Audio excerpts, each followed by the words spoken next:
Episodio 260. Sobre estas razones añadió la gran reina otras de admirable sabiduría y de suma consolación para despedir a Santiago, y le ordenó que cuando llegase a la vista beatífica alabase a la Beatísima Trinidad en nombre de la misma Señora y de todas las criaturas, y que rogase por la Santa Iglesia. Ofrecióla Santiago a hacer todo lo que le ordenaba, y de nuevo la pidió su favor y protección en la hora de su martirio, y la Divina Madre se lo prometió otra vez. En las últimas razones de la despedida, dijo Santiago: Señora mía, y bendita entre las mujeres, vuestra vida y vuestra intercesión es el apoyo en que la Santa Iglesia ahora y en todos los siglos ha de permanecer segura entre las persecuciones y tentaciones de los enemigos del Señor, y vuestra caridad será el instrumento de vuestro legítimo martirio. Acordaos siempre, como dulcísima Madre, del reino de España, donde se ha plantado la Santa Iglesia, y fe de vuestro Hijo Santísimo y mi Redentor. Recibidle debajo de vuestro especial amparo, y conservad en él vuestro sagrado templo, y la fe que yo, indigno, he predicado, y dadme vuestra santa bendición. Ofrecióle María Santísima que cumpliría su petición y deseos, y dándole la bendición, le despidió. Despidióse también Santiago de su hermano San Juan Evangelista, con grandes lágrimas de entrambos, no de tristeza, tanto como de júbilo, por la dicha del mayor hermano, que había de ser el primero en la felicidad eterna y palma del martirio. Y luego caminó Santiago, sin detenerse, a Jerusalén, donde predicó algunos días antes que muriese, como diré en el capítulo siguiente. Quedó en Éfeso la gran señora del mundo, atenta a todo lo que sucedía a Santiago y a todos los demás apóstoles, sin perderlos de su vista interior, y sin intermitir las peticiones y oraciones por ellos y por todos los fieles de la Iglesia. Y con la ocasión del martirio que Santiago iba a padecer por el nombre de Cristo, se despertaron en el inflamado corazón de la Purísima Madre tantos incendios de amor y deseos de dar su vida por el mismo Señor, que mereció muchas más coronas que el apóstol, y más que todos juntos, porque con cada uno padeció muchos martirios de amor, más sensibles para su castísimo y ardentísimo corazón, que los tormentos de navajas y fuego para los cuerpos de los mártires. Doctrina que me dio la Reina del Cielo, María Santísima. Hija mía, en las advertencias de este capítulo tienes muchas reglas de perfección y de bien obrar. Advierte, pues, que así como Dios es principio y origen de todo el ser y potencias de las criaturas, así también, conforme al orden de la razón, ha de ser el fin de todas ellas. Porque si todo lo reciben sin merecerlo, todo lo deben a quien se lo dio de gracia. Y si se lo dieron para obrar, todas las obras deben a su Creador, y no a sí misma ni a otro alguno. Esta verdad que yo entendía sin engaño y la confería en mi corazón, me obligaba al ejercicio que tantas veces con admiración has escrito y entendido de postrarme en tierra, pegarme con ella y adorar al ser de Dios inmutable con profunda reverencia, veneración y culto. Consideraba cómo había sido criada de la nada y formada de la tierra, y en presencia del ser de Dios me aniquilaba, reconociéndole por autor que me daba vida, ser y movimiento, y que sin él fuera nada, y todo se lo debía como a un único principio y fin de todo lo criado. Con la ponderación de esta verdad me parecía poco todo cuanto hacía y padecía, y aunque no cesaba en obrar bien, siempre anhelaba y suspiraba por hacer y padecer. Mas nunca se saciaba mi corazón, porque siempre me hallaba deudora y me consideraba pobre y más obligada. Muy cerca de la razón natural está esta ciencia, y más de la luz de la fe, si los hombres atendieran a ella, pues la deuda es común y manifiesta. Pero entre este general olvido, quiero, hija mía, que estés advertida para imitarme en estas obras y ejercicios que te he manifestado. Y en especial te advierto que te pegues al polvo y te deshagas más cuando el Altísimo te levantare a los favores y regalos de sus abrazos más estrechos.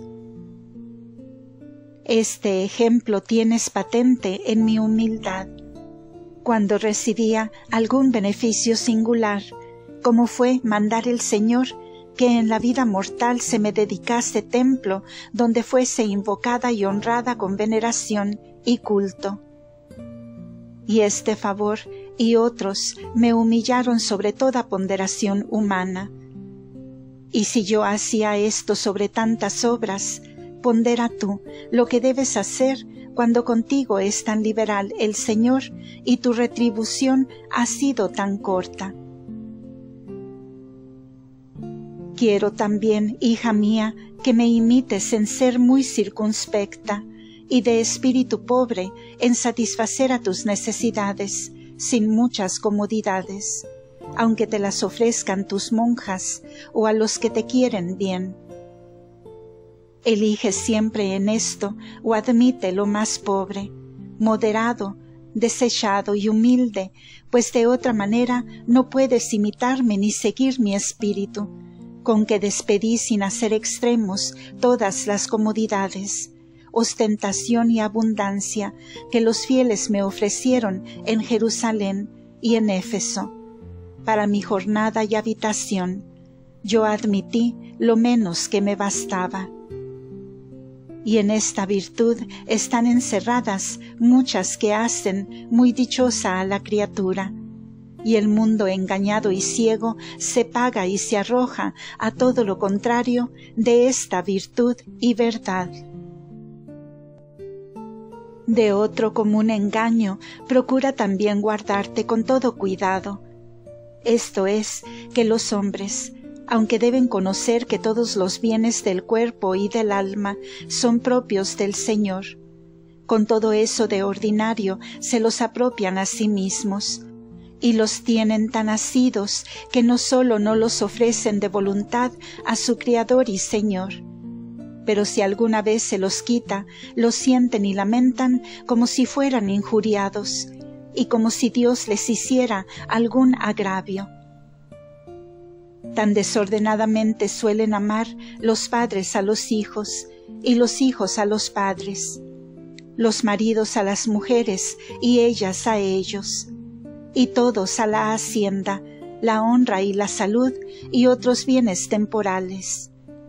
Y muchas almas los espirituales, que si éstos les faltan, no tienen modo en el dolor y sentimiento, y aunque sea imposible recuperar lo que desean, viven inquietos y sin consuelo, pasando del sentimiento sensible al desorden de la razón e injusticia. Con este vicio no sólo condenan las obras de la divina providencia y pierden el gran mérito que alcanzaran ofreciéndolo al Señor y sacrificándole lo que es propio suyo, sino que dan a entender que tendrían por última felicidad poseer y gozar aquellos bienes transitorios que han perdido y que vivirían contentos muchos siglos con sólo aquel bien aparente, caduco y perecedero. Ninguno de los hijos de Adán pudo amar más, ni tanto otra cosa visible como yo a mi Hijo Santísimo y a mi esposo José. Y con ser este amor tan bien ordenado cuando vivía en su compañía, ofrecí al Señor de todo corazón el carecer de su trato y conversación todo el tiempo que sin ella viví en el mundo. Esta conformidad y resignación quiero que imites cuando te faltare alguna cosa de las que en Dios debes amar. Que fuera de su majestad para ninguna tienes licencia.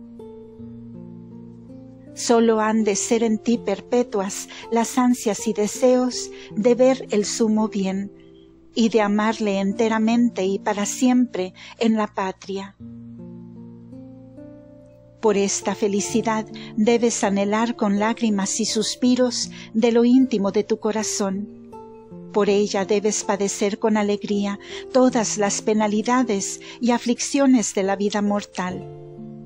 Y en estos afectos has de caminar, de manera que desde hoy tengas vivos deseos de padecer todo cuanto oyeres y entendieres, que han padecido los santos para hacerte digna de Dios.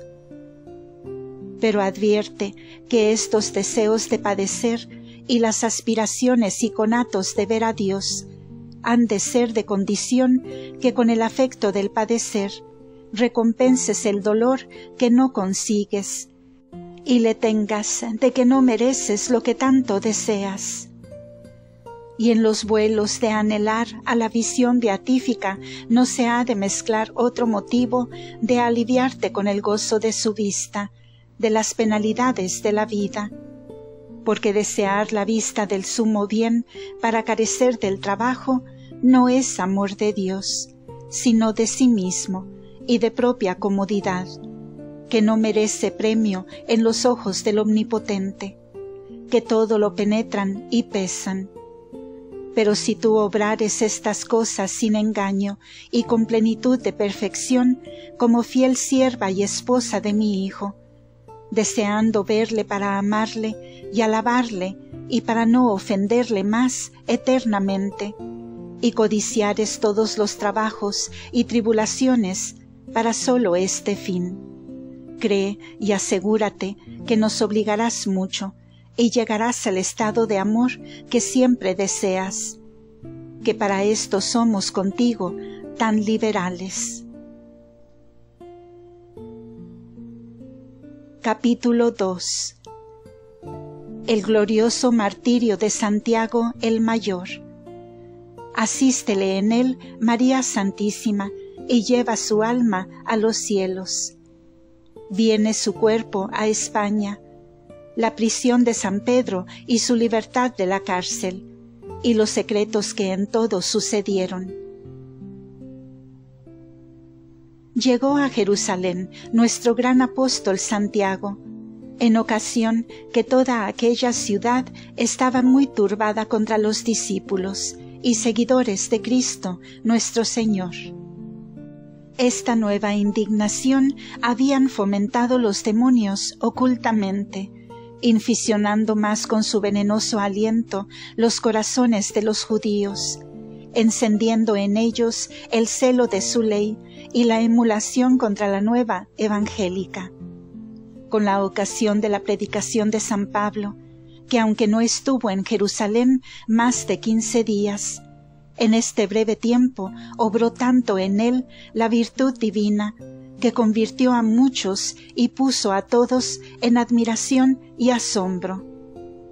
Y aunque los judíos incrédulos se animaron algo con saber que San Pablo había salido de Jerusalén, entró luego Santiago, no menos lleno de sabiduría divina y celo del nombre de Cristo nuestro Redentor, con que se volvieron a inmutar.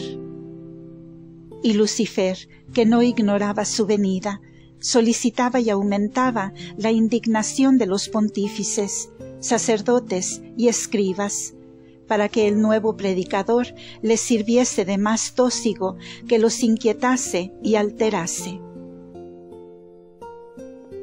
entró Santiago predicando fervorosamente el nombre del crucificado, su misteriosa muerte y resurrección, y a los primeros días convirtió a la fe algunos judíos.